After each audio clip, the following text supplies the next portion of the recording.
Olá, né? Vamos para mais uma aula. Antes de qualquer coisa, né, só para lembrar vocês que é importante que você já tenha um lugar de estudos adequado, tá bom? Então tem que ser um lugar silencioso, né? Um lugar calmo para você conseguir se concentrar melhor, tá? E todo o material didático de vocês deve estar pertinho, tá bom? Para facilitar, né? Para você não ter que ficar pausando e procurar as coisas, tá bom? Enfim, e também é importante que vocês criem um hábito, né? De durante o momento, assim, no momento que vocês estejam assistindo a aula, vocês estejam fazendo as anotações, tá bom? Então, né, a aula de hoje de português, gente, é sobre coerência textual, né, que eu acho até que eu já tinha começado a trabalhar de maneira geral, né, o que seria a questão da coerência, até coesão também, né, então eu abordei mais no sentido da produção textual, né, enfim. Só que aí é interessante a gente estudar, de novo, né, o que seria essa coerência textual, tá bom? E também em português, tá? Porque, na verdade, gente, coerência, como ela é relativa a fala de maneira geral, né, ela passa tanto na nossa fala, né, a gente consegue identificar, como também nos textos, tá bom? Enfim, até para a gente interpretar um texto, a gente tem que entender o que seria essa coerência, tá bom? Então, a coerência, gente, ela vai ser responsável pela construção dos sentidos do texto, né, por meio da articulação lógico-semântica das ideias que constituem o universo textual. Como assim? Não entendi nada. Então é o seguinte, a gente tem um texto lá bonitinho.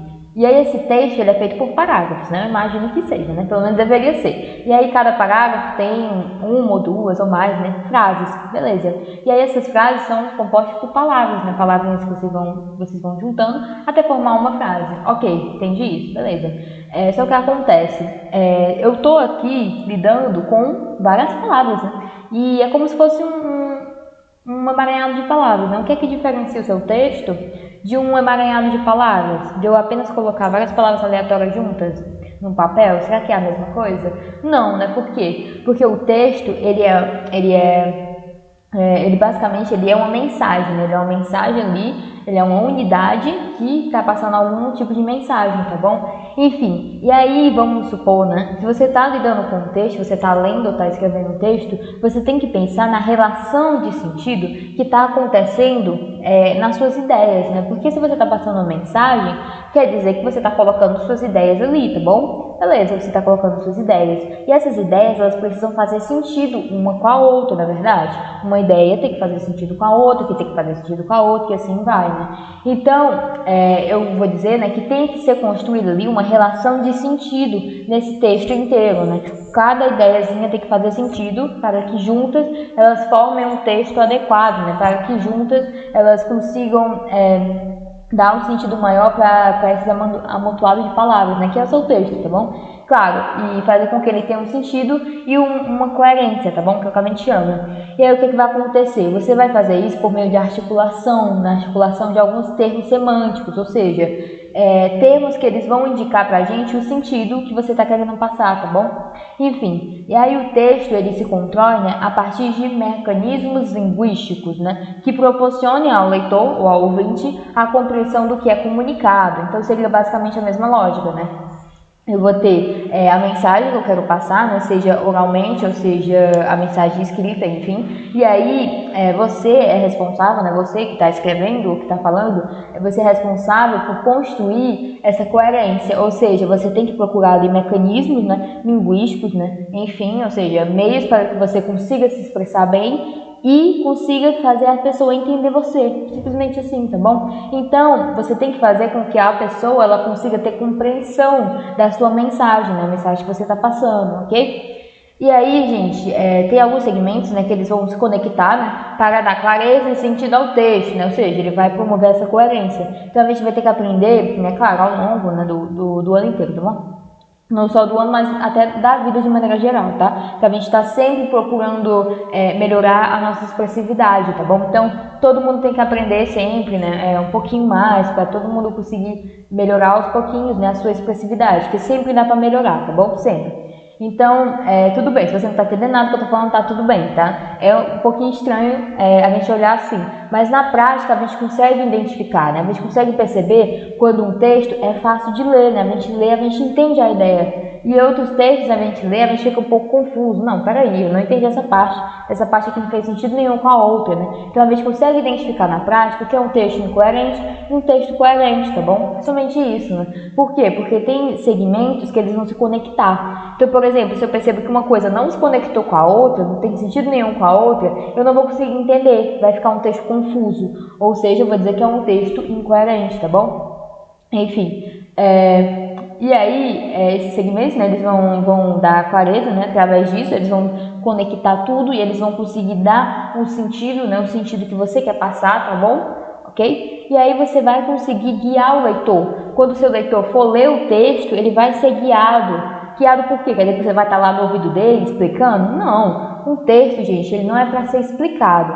Ele é por si só, ele é para se explicar por si só, tá bom? Quando você lê um texto, você tem que entender o significado daquele texto, você tem que interpretar ele, tá bom? Ele não precisa de uma explicação exterior. Claro, se você quiser, você pode analisar, né? Beleza. Mas isso não quer dizer que eu precise de uma pessoa para me explicar. Eu vou chamar o autor e o autor explica que não entende nada. Não, né? Então, esse texto, ele tem que ter o sentido por ele mesmo. Então, é justamente isso. Você vai procurar dar sentido ao seu texto, ok? Então, você tem que pensar direitinho, né? Como é que você está colocando essas ideias. Se elas estão fazendo sentido com elas mesmas e também em relação ao mundo, tá bom?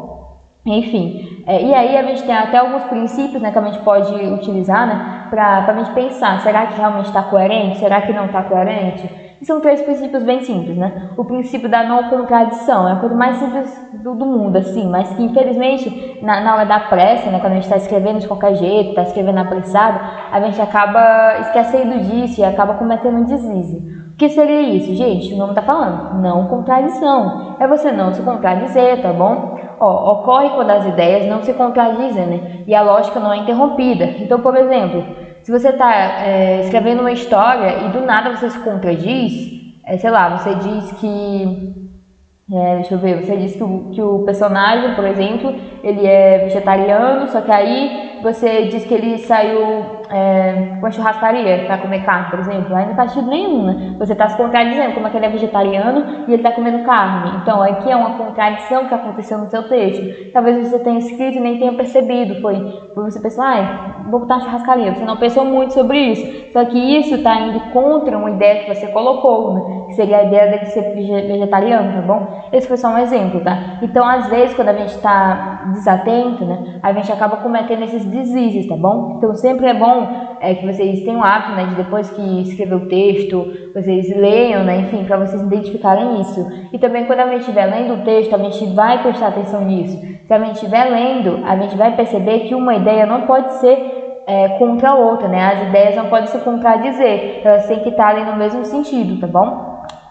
E o princípio da não tautologia. Tautologia, gente, é repetição, tá? Basicamente é isso. Isso aqui é uma repetição de ideias, tá bom? Não é uma repetição de palavras, por exemplo, tá? Enfim, aí ela ocorre, né, quando o mesmo termo ele não é repetido exaustivamente, né, prejudicando a mensagem e tornando o texto inteligível. Como assim? Basicamente, gente, tem alguns textos, por exemplo, que a gente lê e parece que a gente não sai do lugar, não é? A gente tem uma leitura muito exaustiva. Por quê? Porque o texto é repetitivo, ele tem a mesma ideia, ou então ele usa as mesmas palavras sempre, né? Enfim, e fica repetindo muito. Isso faz com que a gente se canse, né? E a gente não consiga encontrar ali um rumo, né? Parece que a gente só está dando volta. Então é importante que o texto ele tenha uma linha reta, né? Ele siga uma sequência lógica, ele não fique voltando, tá bom? Então a gente tem que ter as ideias muito claras. Essa ideia, depois essa ideia, depois essa ideia. Não pode ficar só voltando na mesma ideia, tá bom? E, inclusive, né, a gente tem que ter o hábito de procurar outras palavras, né, para dizer a mesma coisa, para a gente não ficar repetindo a mesma coisa sempre, tá bom? Porque isso também cansa, tá? E o último princípio, né, seria o princípio da relevância, né? Como assim? Relevância é uma coisa que é importante, né? Enfim, ocorre, né, quando o interlocutor ele percebe a obediência em relação às ideias, né, a sequência das ideias e que não há quebra, né? Quando o ordenamento é incorreto, ainda que as mensagens tenham significado isoladas, a compreensão do sentido do texto é prejudicada. Então aqui, o que seria isso? Basicamente, gente, é aquilo que eu falei. Uma ideia, ela tem que aparecer, depois vem outra, depois vem outra, depois vem outra. E essas ideias não podem ser aleatórias, elas têm que ter um sentido, elas têm que ser guiadas ali para o mesmo rumo, na verdade, tá bom? Então, elas têm que ter uma sequência lógica, tá? E aí eu percebo que não vai ter quebra, né? Eu vou aqui, depois eu vou aqui, é como se fosse um degrau de uma escada. Você sobe um, depois sobe outro, depois sobe outro, tá bom? Tem que ser assim o texto, ele tem que seguir essa sequência, né?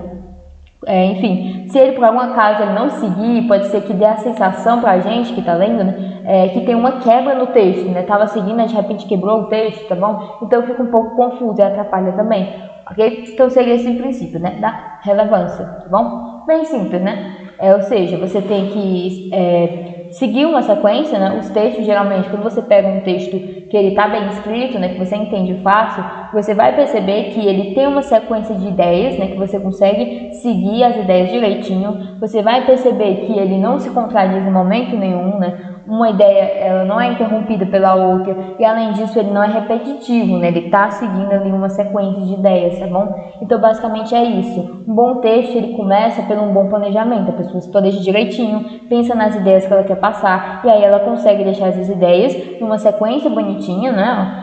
A partir do momento da relevância, né, o que é mais importante, enfim, e aí ela não repete uma ideia, ela não fica voltando no assunto e ela também não interrompe uma ideia com a outra, tá bom? Enfim.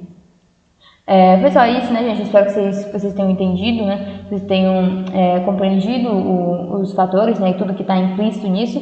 Enfim, se você tiver dúvida mesmo assim, você pode ver a aula de novo, tá bom? Acesse o site da escola para se manter informado e a agenda digital também, tá? E é isso, e até a próxima aula.